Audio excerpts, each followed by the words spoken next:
Peter Rose, Longwood Currency Trading. Good morning.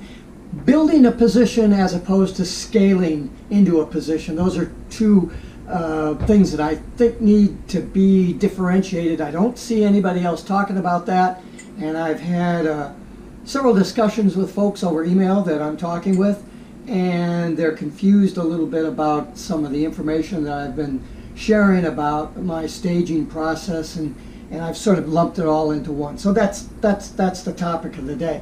Beautiful October 27th day of 26th, I think, 2022. I had to think about that because the days are just screaming fast. The leaves are falling, and it's a wonderful thing.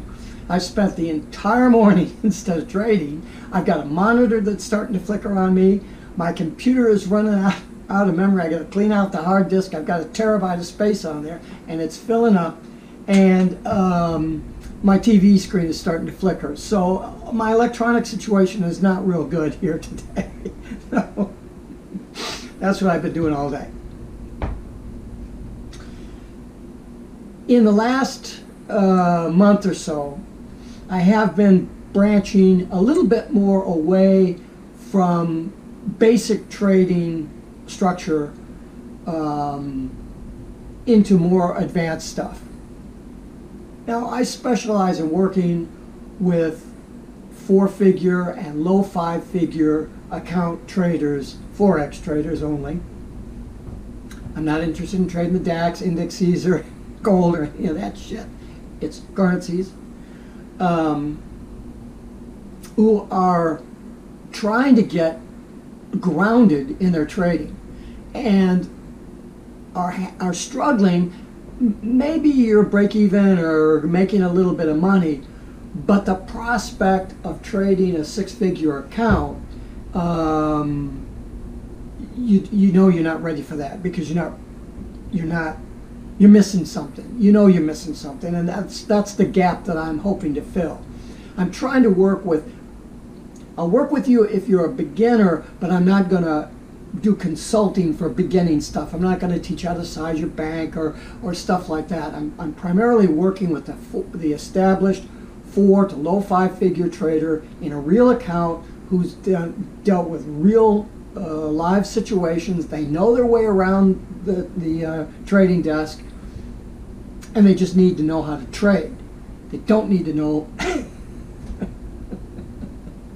how to place orders or what a moving average line is. Jesus.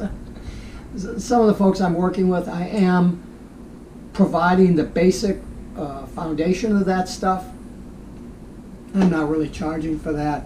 I give references and stuff, and it's all part of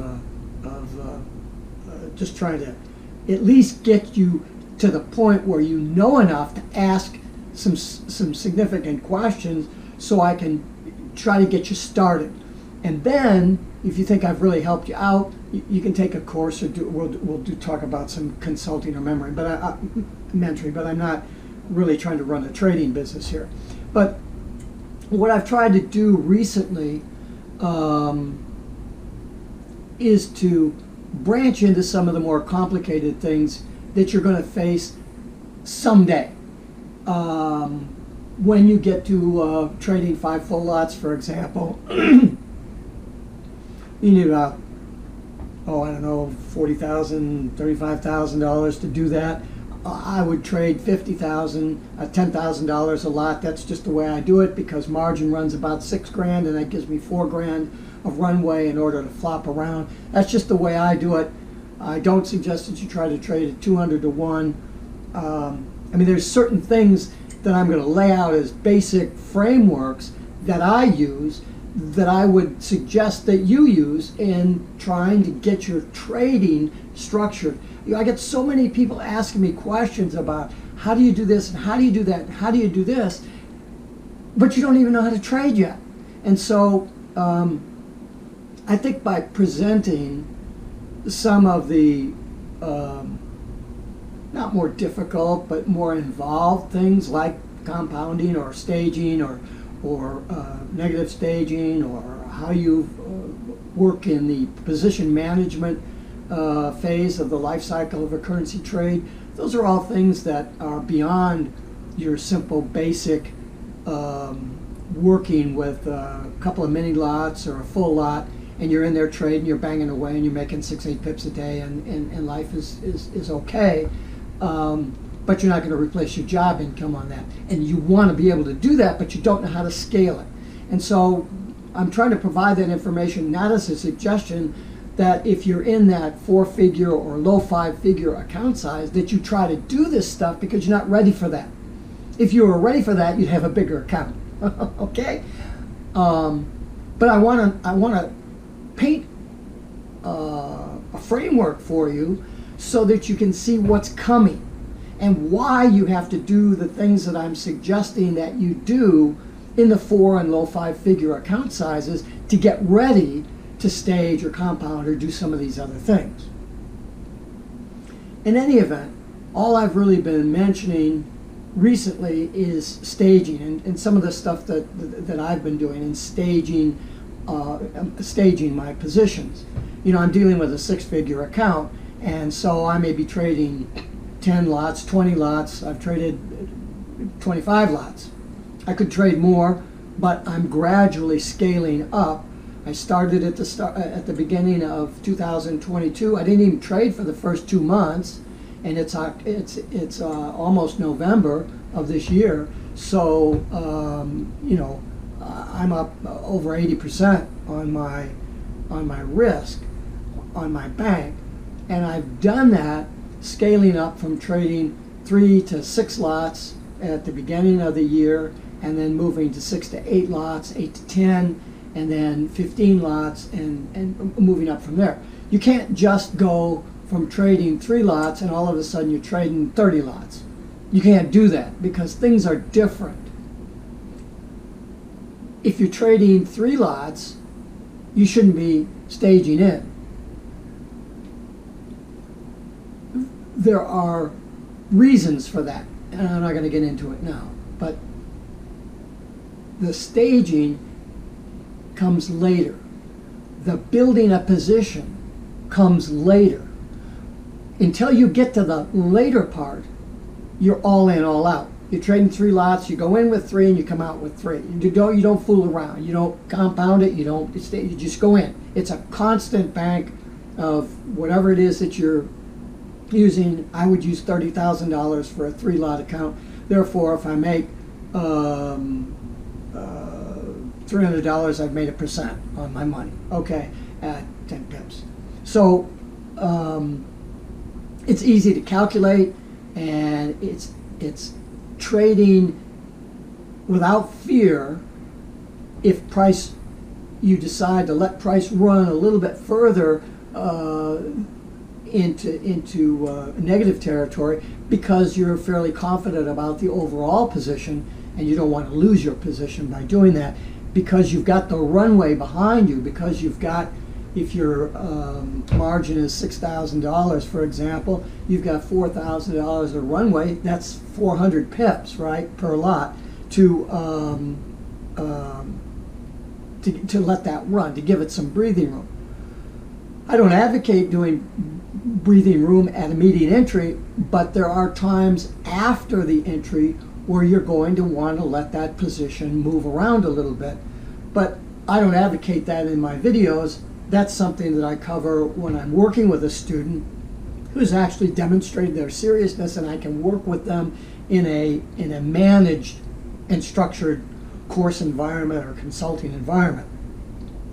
And so,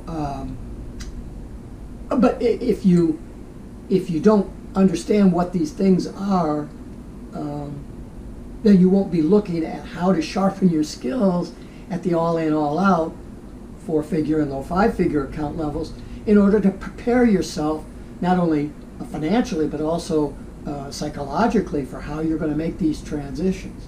In any event, the difference between building a position and staging into a position is when you do that.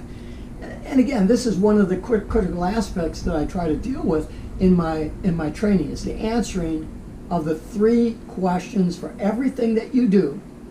What do I have to do? How do I do it? And when do I do it? Well, it isn't so much that there's any what or how to building a position or staging in. It's, well, in staging there is, but it's a decision more as to where in the life cycle of the position are you. You have an entry phase, and what we call it entry analysis. I get these phases of and I call it a life cycle of a currency pair from my 33-year career as a senior software engineer building complex business applications. And you break these applications up into phases of development. And so trading is broken up into three major phases of development. You have your entry analysis, position management, and exit methodology. And so when you are in that position management phase, that's when you're doing your staging. In other words, as position is in profit and it's moving forward for you, then you start to say, well, I'm gonna add a little bit more. Now, if you went in with 3 lots, do you want to stage in 3 lots at 3-lot increments?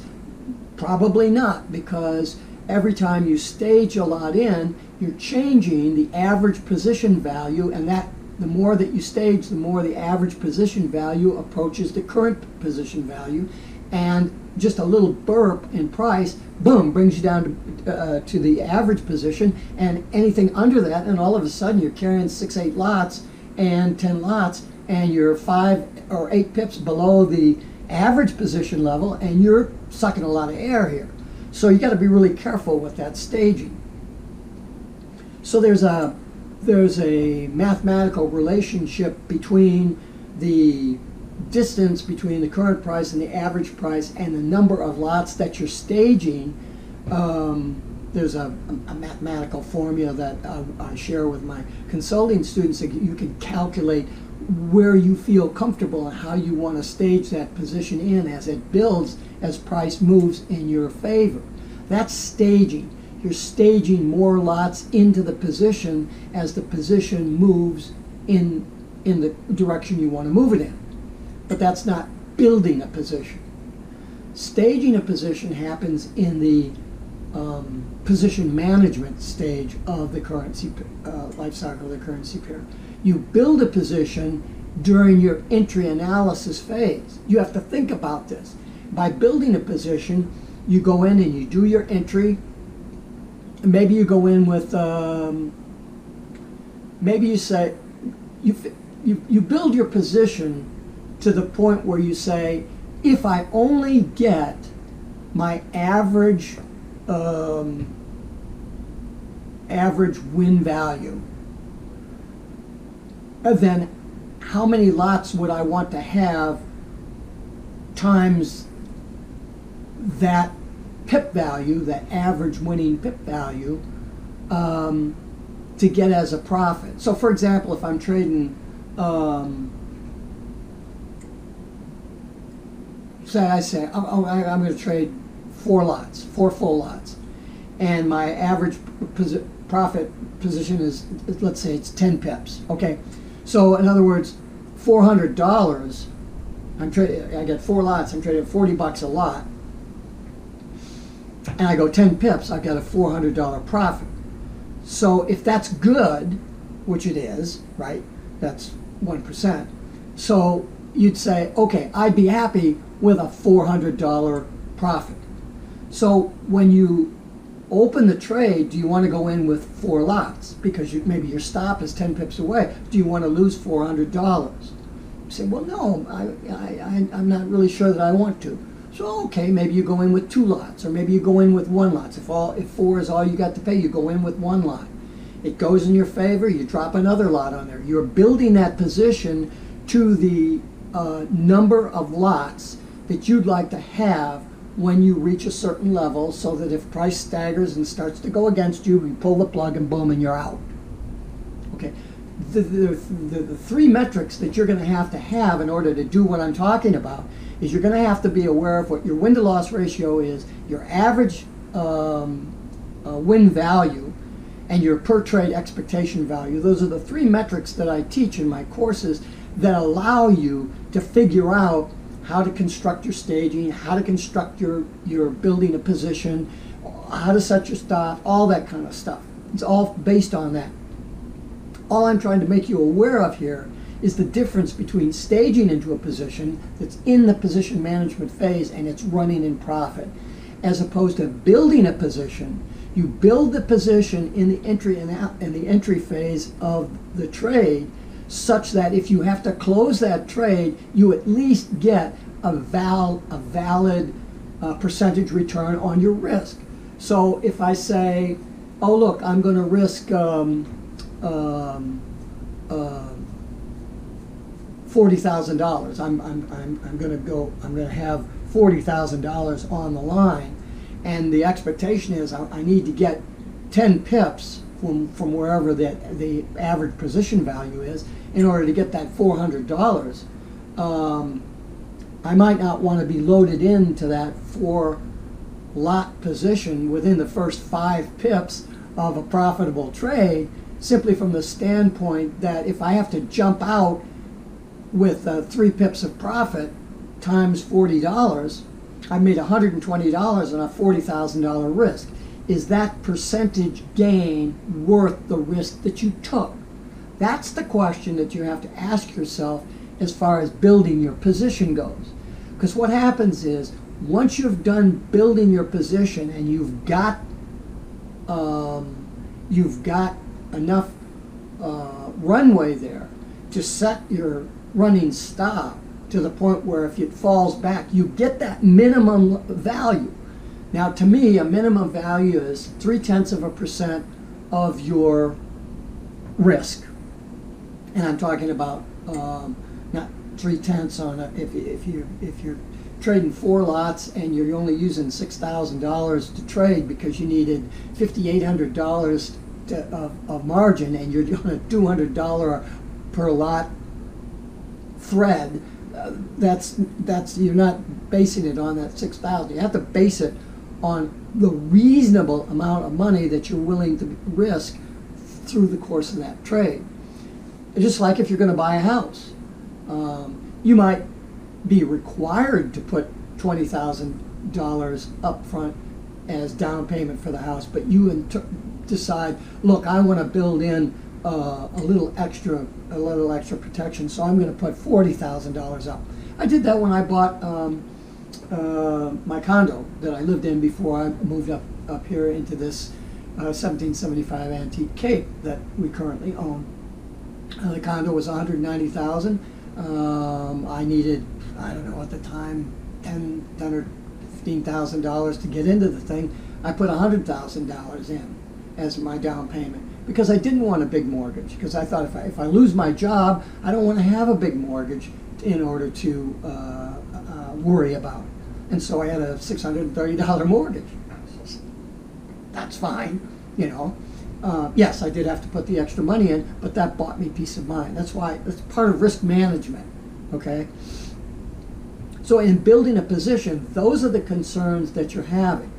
Where do you want to build that position? What does that ultimate position look like? How long will it take you to build that position so that you've got that safety of the average win value that you could lock in? Those are the questions. The purpose of the video, though, was simply to define for you the difference between the terms I'm staging into my position or I'm building my position. And you know, if you like this discussion, you like a little bit more for me to talk a little bit more about building a position, you can drop that in the comments. As long as I'm allowing comments, I may cut those off because of the assholes that sometimes will write stupid comments. But you can always reach me through email. I'd be happy to communicate with you that way. And if you have a suggestion that you'd like to see that, and I get enough of that, I'll do another comparative on the difference between staging and building. But just the importance of being able to distinguish those two methods, even though you're doing the same thing, you're adding lots in. What is the purpose of that particular addition of more firepower to your position? Are you staging it or are you building your position? Peter Rose, Longwood Currency Trading. Have a great day and have a great trading day.